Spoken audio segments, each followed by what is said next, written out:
ajar pelatihan tentang right and election, hak asasi yang dulu. Kalau mungkin yang sekarang, kalau KPU sekarang yang dulu. Kalau KPU sekarang kan dia 02, masa yang ngajarin KPU? Bukan. Untung nggak kelepasan loh. Mungkin waktu mereka masih di kabupaten kota provinsi. Oh, oke. Tapi adalah KPU yang dulu. Dulu. Bukan yang sekarang ya. Ini Saya penting. ikut mengajar right and election. Jadi biar supaya adik-adik ke sini itu ada ilmunya. Yang tadi kan logika falasi semua itu, complicated logic. Wow, sesat pikir. Nah, jadi yang pertama ini standar Perserikatan Bangsa-Bangsa ya. Dan di Indonesia juga mengikuti aturan Perserikatan Bangsa-Bangsa tentang hak asasi manusia dan pemilu. Kalau bicara tentang pemilu itu yang pertama, variabel pertama yang harus dilihat itu adalah right to vote. Hak untuk memilih. Sayangnya mereka tidak menyampaikan aspek-aspek kecurangan right to vote. Right to vote itu kan jumlah penduduknya berapa? Siapa pelaku pendaftarnya? Bupati. PDI Perjuangan saya 91 kepala daerah. Kan karena jumlah penduduk itu dihitung dari kabupaten kota dan dikirim ke pusat untuk kepentingan dana alokasi umum dan kepentingan suara mereka basis. Karena itu mereka lah pelakunya. Itu yang pertama. Tapi selama ini kan lancar-lancar saja. Yang kedua DPT, daftar pemilu tetap kita. Karena pemerintah lancar mendaftarkan, karena penyelenggara pemilu lancar dan mendatangi, sehingga apa? DPT tahun 2019 itu 190 juta kita punya. Sekarang 204 juta, naik 14 juta adik-adik sekalian. Berarti bagus dong, 14 juta rakyat yang ikut pemilih. Ya, terus kemudian tingkat partisipasi pemilih 81%. Dulu 2019, sekarang 82%. Bagus dong keterlibatan. Kan belum keluar. Nanti Rocky akan mengatakan di Amerika tingkat partisipasi pemilih rendah. Iya, di sana itu masyarakat mengerti tentang demokrasi. Kalau di sini anonim, masyarakatnya tidak paham. Sehingga mereka harus dipaksa untuk supaya ikut berpartisipasi haknya. I follow the Swiss watchmaking tradition of the 18th century. From my partnership right to take a part of government. Bagaimana warga negara rakyat harus dipancing untuk meningkatkan partisipasi ya dengan negara memiliki kewajiban untuk mendaftarkan dan meminta agar rakyat ikut pemilu. Sosialisasi. Ya. Oke, oleh KPU. Ya. Itu yang kedua. Pertama, yang kedua right to take a part of government. Warga negara kami semua ini punya hak untuk ikut berpartisipasi dalam pemilu sebagai pimpinan.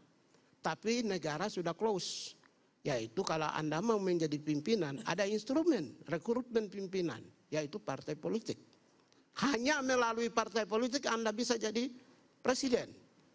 Kemudian tidak berhenti di situ, di partai politik juga di close 20% syaratnya, sehingga yang keluar cuma 2-3 orang. Tidak mungkin kita semua bisa menjadi calon. Cuma terus maksudnya apa nih, Bung? Berarti ya karena undang-undang mengatur maka tidak melanggar hak asasi manusia. Mereka hanya yang keluar 4 ini orang. Kita bicara soal kecurangan, kita bicara bukan soal ini yang saya sampaikan. Karena itu apakah terjadi pelanggaran? Tidak. Semua undang-undang mulai dari Mahkamah Konstitusi sampai dengan persyaratan-persyaratan di dalam peraturan perundangan itu kan pemilu itu kan awalnya bagaimana memilih, tapi proses pelaksanaannya kan Bigai belum singgung. Tunggu dulu, saya jelasin dulu. Itu yang berikut. Yang ketiga, free and fair election. Saya singkat-singkat saja ya adik-adik sekalian, biar supaya kita tahu. Informasi yang disampaikan oleh KPU kepada mulai dari jadwal sampai dengan pencoblosan sampai dengan perhitungan itu dalam rangka free and fair election. Kalau ketika orang mempersoalkan Sirekap, maka Anda membatasi hak warga untuk mengetahui tentang proses pemilu. Karena itu Bapak-Bapak 01 dan 3 yang mempersoalkan Sirekap, maka Anda membatasi right to know warga negara. Anda tahu bagaimana mungkin sebuah proses pemilu keterlibatan mereka tidak tahu tentang perkembangan detik demi detik suara mereka.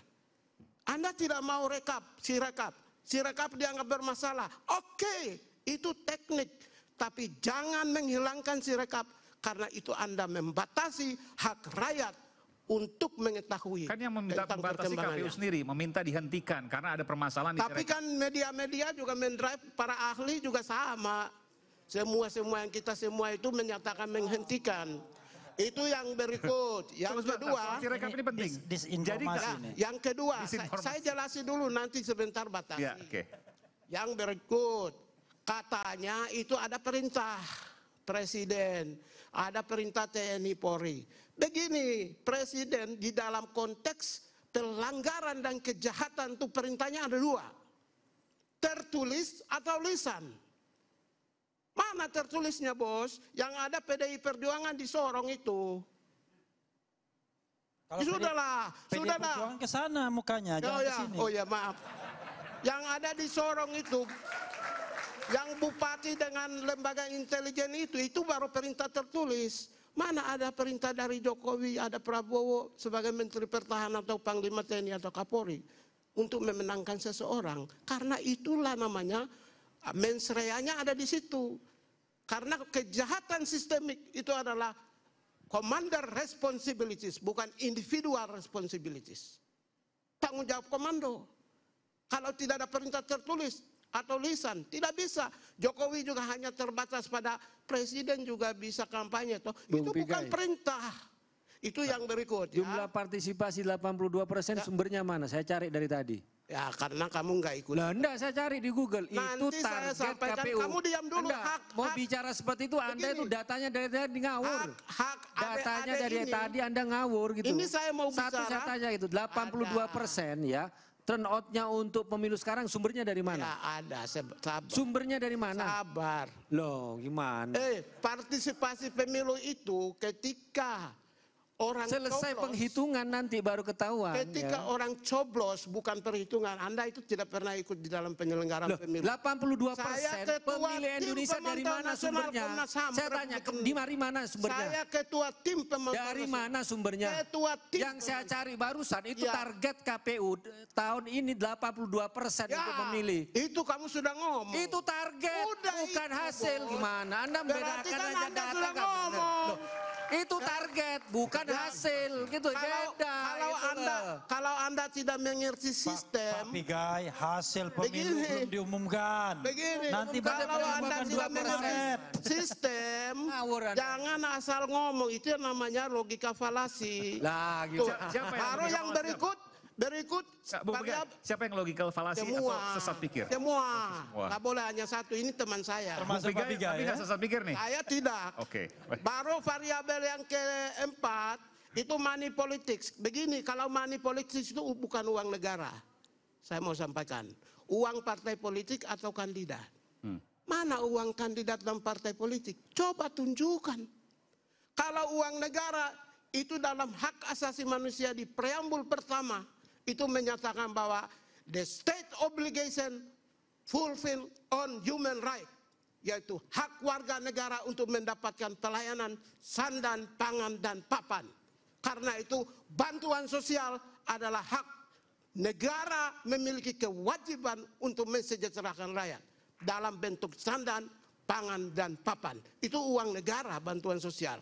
Kecuali money politik bicara tentang uang sumbernya dari partai politik atau para kandidat. Itu yang berikut. Benar kata beliau. Uang Yang negara, terakhir. karena itu nggak boleh diklaim. Adik-adik sekalian, Sebagai bantuan pribadi. terakhir saya mau sampaikan ke mahasiswa. Jangan kita ikut ribut dan sandiwara dalam gelombang yang salah. Jangan mau. Karena begini, PBB, Perserikatan Bangsa-Bangsa itu menyatakan dalam proses pemilu setiap negara pemimpinnya boleh menyatakan state in emergency. Jadi karena ke mahasiswa saya harus fair nih. Ada nggak yang mau nanggapi mahasiswa dari Bung Pigai? Ada yang berani nggak nanggapi? Mau nggak boleh nggak ikut-ikut. Oh ada, Ya. jaket kuning dari UI. Ada ini, silakan Mas. Dikasih. Kalau nggak ada saya mau jadi mahasiswa. Oke. Nanti dosennya, Mahasiswa dulu silakan. Kalian percaya nggak sama Pigai? Saya ngajar Siapa? Perkenalkan diri. KPU kok. Ya, perkenalkan nama saya Sandi dari Fakultas Hukum Universitas Indonesia. Di sini saya ingin menyampaikan juga dari kacamata mahasiswa. bahwa mengenai pemilu 2024 ini bukan hanya soal pilpres, soal pileg juga. Kita tahu bahwa selain putusan MK 90 banyak kejanggalan-kejanggalan yang ada. Contohnya mengenai putusan Mahkamah Agung yang diabaikan oleh KPU mengenai keterwakilan perempuan untuk pemilihan legislatif. Dan setelah itu pun Bawaslu menyatakan bahwa KPU bersalah karena mengabaikan putusan Mahkamah Agung tentang keterwakilan perempuan yang presentasinya apabila ada koma maka turun ke bawah pembulatannya, dan itu yang sebenarnya menjadi kesalahannya holistik, bukan cuma putusan MK nomor 90, bukan mengenai bansos saja, tapi sejak awal pun KPU sering lalai dalam memberikan keputusannya terkait dengan apa yang sebenarnya harus dilakukan oleh penyelenggara pemilu. Tadi disebutkan misalnya ya udah mahasiswa diam saja, mahasiswa tidak perlu resah karena semuanya berjalan dengan normal gitu. Kami di Fakultas Hukum UI ketika pemilu 2024 kemarin melakukan pemantauan TPS, sekarang juga kami sedang melakukan berbagai diskusi-diskusi publik dalam kampus bagaimana hal-hal yang harus kita kritisi di pemilu 2024 dan banyak hal lagi yang sebenarnya kami akan lakukan dan kami akan terus bekerja karena pemilu ini tidak sempurna dan kita harus berbenah, pemilu kita masih harus banyak perbaikan, begitu. Saya setuju. Saya menyetujui dengan Ade. Karena apa? Kita agar supaya penyelenggara pemilu yang berkualitas. Tadi katanya nggak usah karena nggak ada masalah. Setuju karena harus ada span of control. Ada span of control mahasiswa itu lebih kepada kualitas pemilu. Kontrol agar penyelenggaraan pemilu yang demokratis dan yang berkualitas. Oleh karena itulah diskusi-diskusi, dialog-dialog itu penting, asal jangan masuk dalam kelompok-kelompok kepentingan. Saya kira mahasiswa misalnya sekarang kelompok kepentingan kan mereka nggak masuk partai politik dan sebagainya. Asal kan saya bilang asal jangan masuk dalam kelompok kepentingan karena genuinitas perjuangan Anda. Saya aktivis 98. Saya mau kasih tahu organisasi saya, PMKRI, saya PRD, Smith, LMND. Aktivis Papua, aktivis kampus, sudah 6 saya itu. Kalau ingin lakukan perubahan di negara ini seperti 98, yang penting jangan masuk dalam kelompok kepentingan. Itu yang penting. Mengingatkan bahwa gerakan mahasiswa tidak partisan, gerakan akademisi tidak partisan, dan karena itu pemilu ini harus dikawal, harus dijaga sejak dari proses awalnya hingga hasilnya, hingga berjalannya untuk ke depan. Dan itu yang kami lakukan. Sehingga kami akan terus bersuara, kami akan terus bergerak untuk mewujudkan pemilu yang benar-benar demokratis. Ya. Nih, saya ke Bung Rocky. Kayaknya dia lebih maju pikirannya daripada Pigai. Mahasiswa. Hebat, tepuk tangan mahasiswa dong. Kan saya yang dorong dia ngomong begitu. Bung Rocky tadi sebutkan, semuanya ini sesat pikir, termasuk Bung Rocky. Saya yakin tadi Anda melihat gatal untuk bicara. Saya berikan kesempatan, silakan. Saya terangin dulu sesat pikirnya Pigai itu. Kayak tenang. Benar tadi bahwa right to vote. Tapi nggak berhenti di situ. Mesti ada conditional supaya right to vote itu menghasilkan free competition. Itu dasarnya kan. Free competition, hanya disebut free competition. Kalau ada yang disebut sebagai candidacy yang betul-betul tidak dihalangi. Atau tidak diistimewakan. Jadi itu sama seperti right to vote. Iya betul, tapi kita mesti pilih kucing dalam karung. Bukan kucing dalam karung bolong, ya udah kelihatan ada kucing istana di situ. Itu aja udah bias kan. Ada kucing istana di dalam karung. Kita udah tahu. Jadi kemampuan kita untuk membela seseorang hanya karena dia kucing istana mempengaruhi dua kucing yang lain. Saudara Pigai, right to vote-nya di mana? Pertanyaannya bukan right to vote, just voting apa enggak. Right itu ada pada saya, tapi saya tuntut vote saya itu adil apa tidak. Itu dasarnya yang pertama. Yang kedua tadi, soal TSF. Mahkamah Konstitusi dirancang sebagai tempat kita berdoa terakhir. Itu poinnya tuh. Karena itu kalau disebut terstruktur, sistematis dan masif, itu untuk menguji kualitasnya, bukan kuantitasnya. Kuantitasnya itu ada di dalam pengadilan-pengadilan sebelumnya tuh. Kalau Anda pergi ke Mahkamah Konstitusi, Anda minta semacam, ini doa gue terakhir tuh. Nah hakim itu harusnya mendengar doa yang diucapkan dengan kejujuran. Bukan yang hakim bilang, ya tapi mana bukti bahwa Anda udah berdoa nih. Gak penting di situ kan. Itu yang menyebabkan Mahkamah Konstitusi itu nobility-nya itu paling tinggi, paling agung itu. Ngapain Mahkamah Konstitusi nanya-nanya data-data segala macam yang dia tahu memang gak mungkin disodorkan kan. Jadi kita mau didik supaya orang sama seperti soal hak angket. Hak angket itu hak yang paling dasar supaya setiap warga negara mau tonton peradilan politik. Bukan dihalangi justru kan. Tapi pertanyaannya, Profesor ya, saya tetap panggil Profesor. Ya pasti. Soal kemampuan kita bisa beradu. Ya itu Gini, Profesor ya, saya mau nanya. Kalau perbedaan antara Pak Prabowo dengan Pak Anies kan 34%. Apakah MK akan menerima enggak? Dan iya. jangan sampai di sini kita onani intelektual. Karena itu saya bilang tadi, MK Nanti mereka akan proses enggak? Menerima enggak? akan dia tolak. Ya kalau tolak ngapain kita diskusi? Dengarkan kalimat berikut saya. Oh iya, iya. Oke. Silakan. Silakan. Akan ditolak karena MK merasa dirinya loket. Tempat orang mengadu tuh. Mestinya dia berpikir bahwa dia itu difasilitasi oleh tadi judicial activism. Supaya dia bisa menghidupkan harapan bahwa demokrasi bisa diperbaiki oleh MK. Kalau MK tolak, ini akan jadi presiden untuk MK berikutnya tuh. MK berikutnya, bawa aja datanya tuh, terus-terus begitu. Jadi akan ada hilirisasi kecurangan, hilirisasi kedunguan. Itu yang kita tuntut sekarang supaya MK itu berubah cara dia memandang fakta. Kan itu dasarnya kan. Coba. Apa? Ya, begini. Saya kira kalau kita melimpahkan MK itu kan ada syarat-syarat formil. Udah itu udah Kalau persyaratan formil, gini tidak bisa bermain di logika falasi. Ini sesuatu yang fakta. Ini nggak ada urusan dengan fallacies itu. Kasus bicara tentang fakta, bukan bicara tentang logika. Ini nggak ada soal hotel Tapi bahwa logika itu membuka pintu untuk masuk entry point menemukan fakta, saya setuju.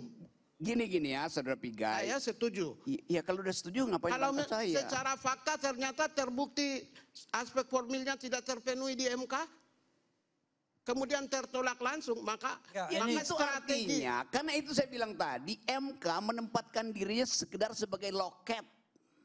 Nggak pakai otak, nggak pakai ethics, nggak pakai reasoning. Ya. Jadi buat apa ada MK? Ya sudah. Ya iya itu. Kan undang-undangnya menyatakan demikian. Nah iya karena itu. Gini. Undang-undangnya menyatakan demikian. Kita sebagai warga negara Ya itu wajib tunduk dan taat kepada aturan-aturan hukum yang mengatur negara ini. Kecuali kalau Anda mau ingin berdiri membangun sebuah negara, kemudian mengelola negara dengan hukum rimba, silakan. Ini negara hukum. Rekstad bukan Mokstat. Ini Rekstad bukan Mokstat. Anda itu nggak ngerti tentang Mahkamah Konstitusi. Yang paham itu teman Anda Fahri Bahmid. Yang Anda katakan itu ini kan kalian mengerti hal-hal tentang teknis-teknis mengenai hal-hal yang sifatnya formal. Memang ada formalitasnya, mengajukan permohonan, angka-angka dulu dan lain sebagainya. Tapi itu baru introduction. Yang dalamnya ada lagi yang kualitatifnya. Disitulah munculnya yang terstruktur, sistematis, masif dan lain sebagainya. Jadi kalau kita bicara tentang kecurangan pemilu, itu kalau kita bicara tadi saya bilang, kalau excessive power digunakan dan membuat pemilu itu tidak jujur dan tidak bebas, negara lain itu batalkan tuh pemilu. Begini, excessive use of power sebentar itu dulu. fakta menggerakkan sistem negara. Karena Mana itu sistem negara yang digerakkan? Kalau itu Anda yang mengatakan bahwa itu hanya angka-angka, jangan asal-asal. Excessive use of power itu bukan bahasa hukum. Itu bahasa keamanan itu, ketertiban atau penggunaan kekuatan negara. MK di dunia bukan ini, penggunaan di Thailand, kekuasaan di Georgia hukum. dan beberapa negara lainnya, itu ketika dia membatalkan pemilu, bukan hanya soal angka-angka. You understand what I mean? Yeah, I know. Oke. I know, Oke, kita akan lanjutkan nanti. tapi excessive use of power itu tidak bisa bicara Jadi dia ini nggak ngerti MK, sosok bicara MK. Bukan, saya sama Fahri ini sudah bicara dengan MK itu udah biasa itu. Ya, Dia nggak ngerti MK. ini kan datang ke MK hal-hal aja nggak pernah teknis dia. EC itu itu. Nanti kita akan bicara tentang bernegara. Lagi tetaplah bersama kami di Rakyat Bersuara.